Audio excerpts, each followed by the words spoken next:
Hi, do you ever feel like the traumas of your life are just insurmountable? That they just pile one on top of the other on top of the other, and there is no light at the end of the tunnel.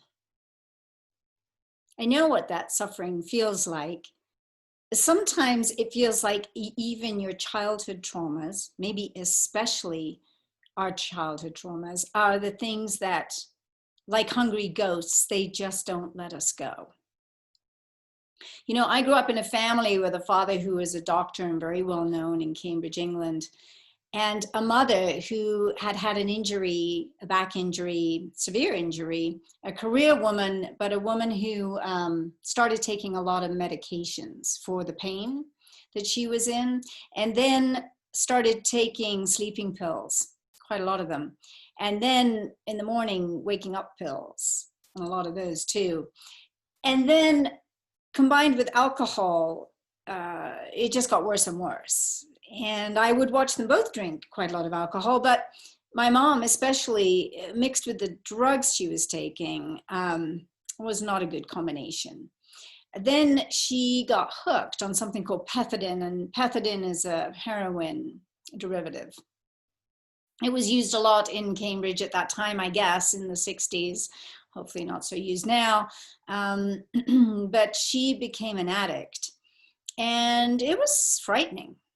It was really scary. I mean, my dad left when I was 11 years old. He couldn't take it, and he left, and not only left, but actually moved to America from England, went far away to become a very successful professor at UCLA in California. All I knew about California was that California had earthquakes. So as a little child, I was always waiting for that dreaded letter that was going to say he had died in an earthquake. So that was my understanding of my dad in America.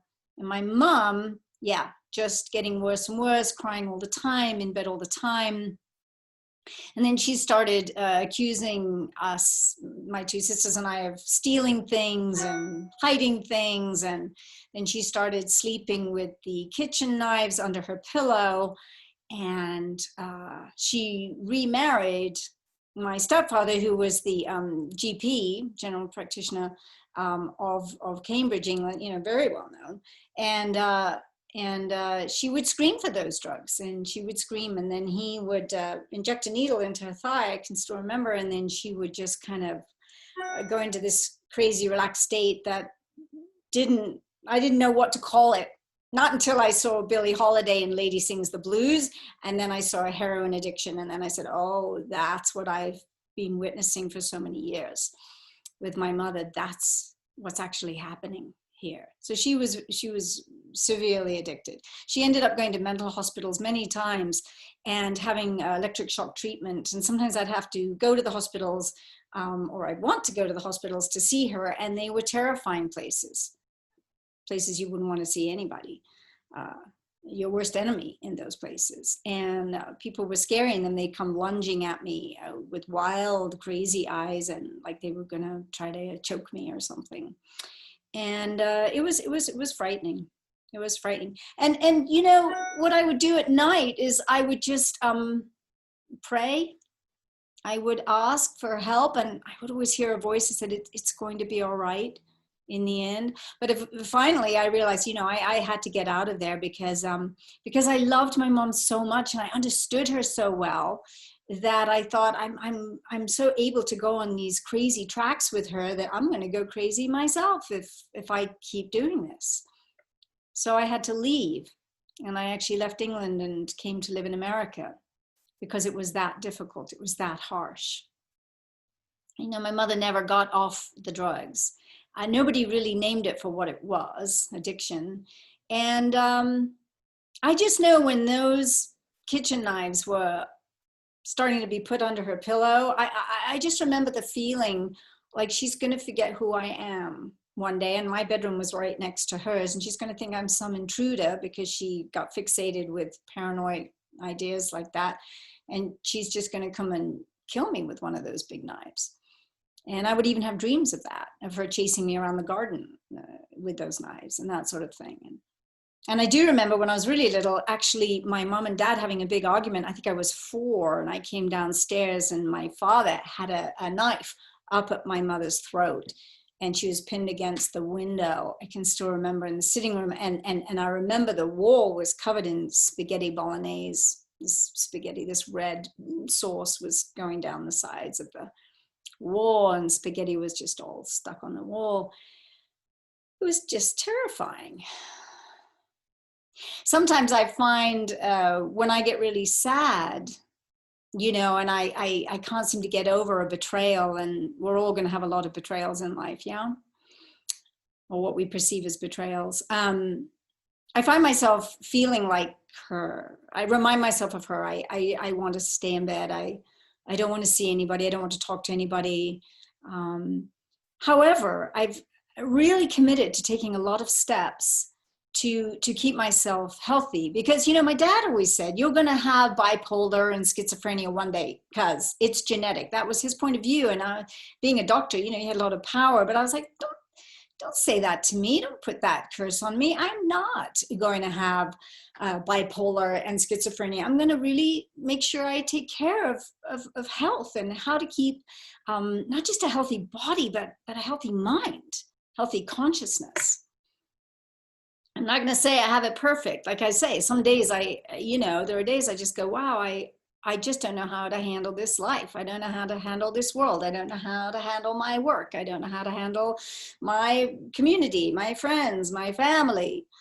And I just want to crawl into bed like my mom did and just withdraw from life itself. So, I'm not saying I got it perfect at all.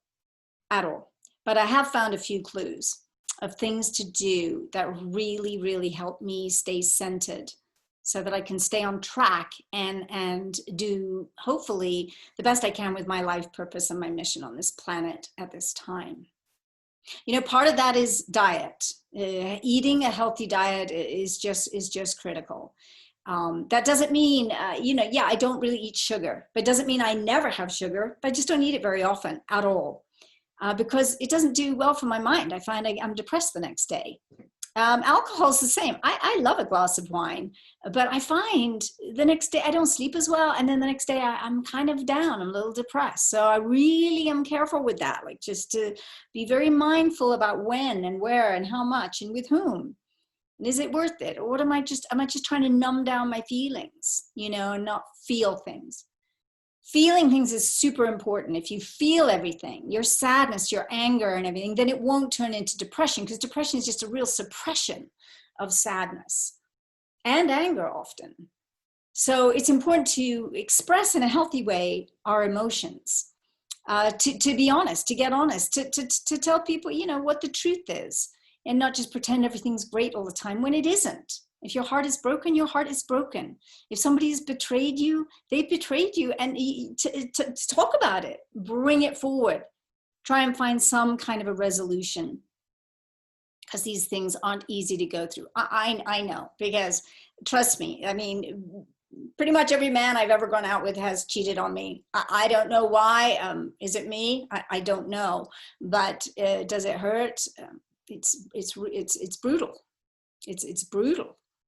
And so, you have to deal with these challenges in life and get resilient, especially heart resilient.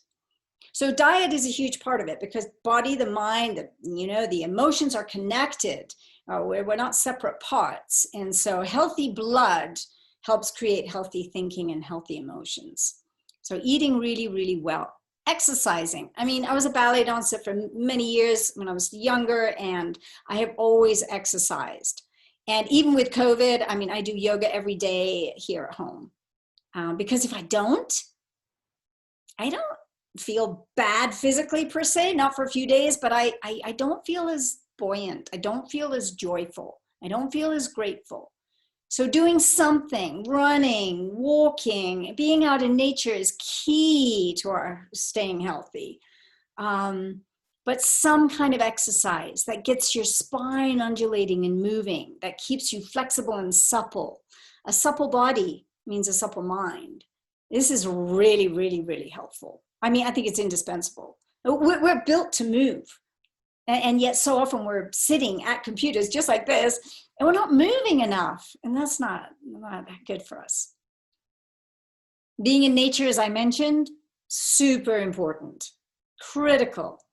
Using tools of prevention that will also support your energy system to be vibrant, fabulous. I use Niken Technologies. I've used their solutions, health solutions, for 25 years. I couldn't imagine living a life without them. It keeps me feeling vibrant and happier and more joyful, and I sleep fabulously, unless I'm really, really worried about something. So that's really huge. Feeding your mind really good things.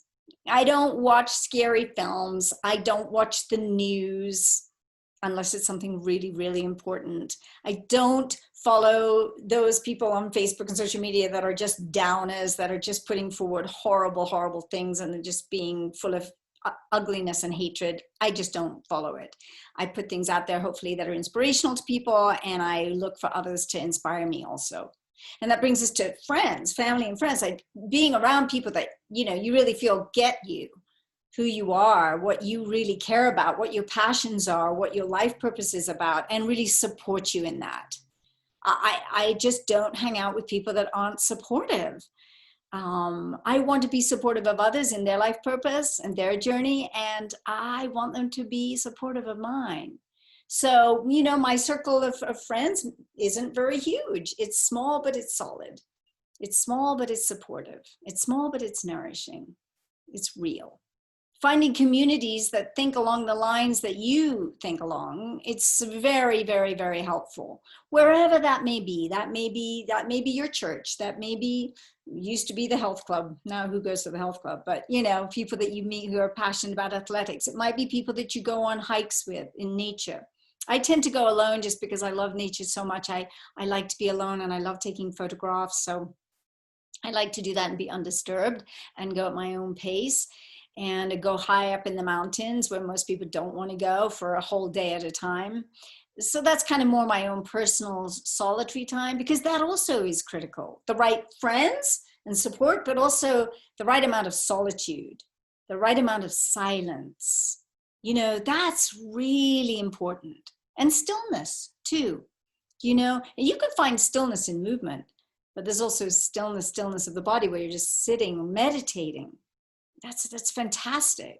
I've learned of tools. So I have my Niken tools for the creating a healthy home that's vibrant. I have Gaia because it helps feed my mind and soul around consciousness issues that I'm really, really passionate about and searching to understand.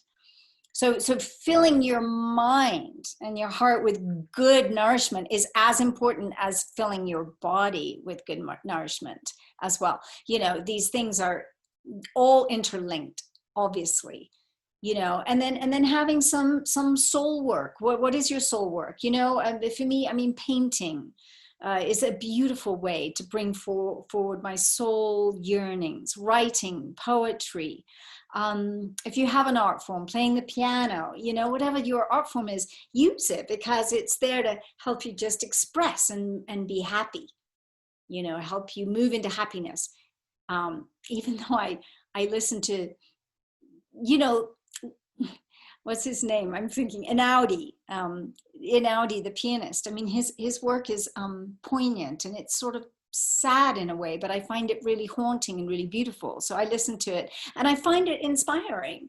It's not like a downer. It's actually an upper. But the other things I listen to on music. What kind of music do you listen to? Like, I love uplifting, like Jason Mraz. I love him. He's so fun to listen to. There are lots of others that are so fun to listen to. And, but again, sometimes you want Mahler, or Bruckner, and it's more somber, but it's because of the beauty in it. So searching for beauty in life is a good thing. But doing something creative is hugely helpful, especially if you're struggling.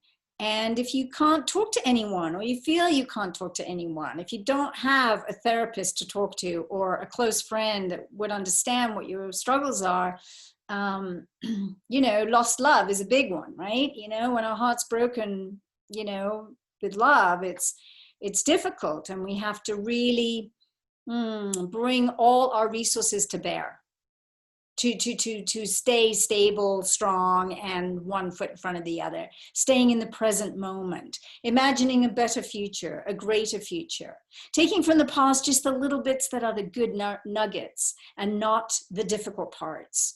You know, bring in like 10% of the past, like the good stuff. Like I remember great times with my mom when she was healthy, when I was really little, and she'd take me shopping and we'd laugh and she'd sing and she'd play piano and I'd play clarinet when I was like 9, 10, 11 years old, and we'd play Mozart concertos together and things, and I would love it, you know. And so I have great memories of her and great memories of my dad. His hugs were the best and his hands were always warm, and he was wise and smart, and I learned lots from him, in, you know, especially when I was small before he left.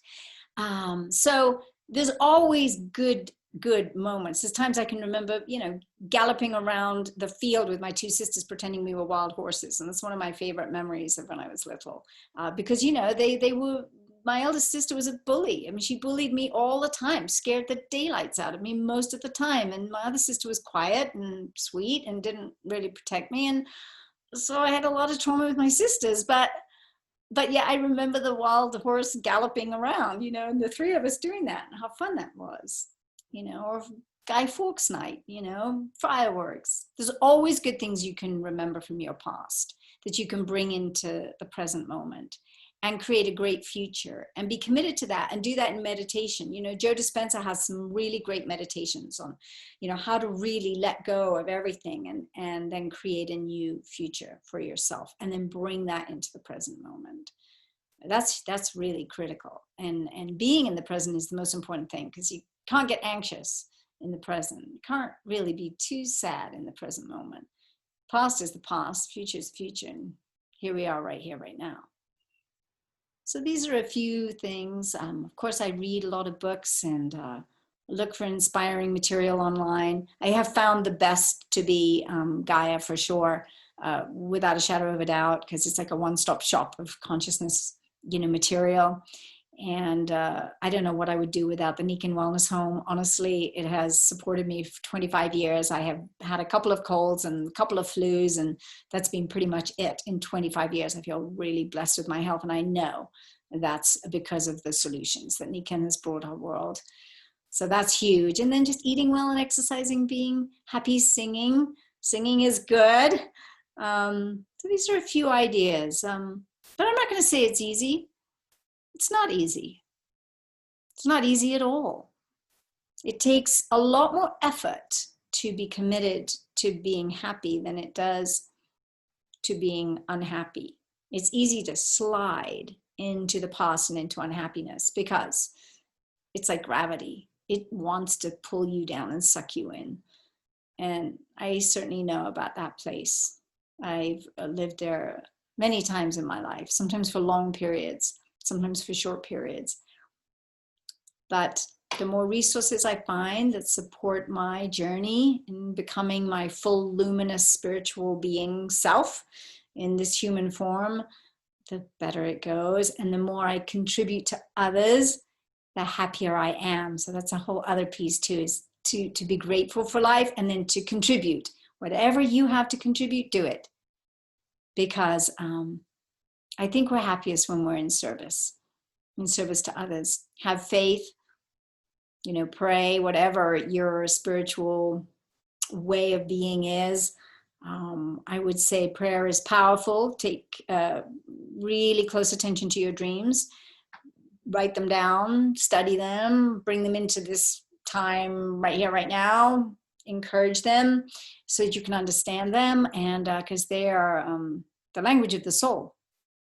I've studied a lot of Jung's work. I'm actually just about to do a dream summit, which I'm very excited about, along with a lot of other things I'm studying. And I encourage you to do that too, because, and if you don't dream, ask for dreams. Ask for the dream world to come to you, because it will. So these are just a few thoughts for you. If you want support, I'm here for you. I love coaching. I've done it for many, many years. I love helping people, especially get on track with their life purpose. That's sort of my favorite thing. And finding tools that will support that and helping move through the tragedies and the trauma, because life is filled with them. And I've never met a person who doesn't have trauma in their life. So you're not alone, and reach out. You do belong, and you do matter. And your work matters and your love matters. So I will talk to you soon. Thanks for listening. And click the link below if you're interested in some coaching. Bye for now.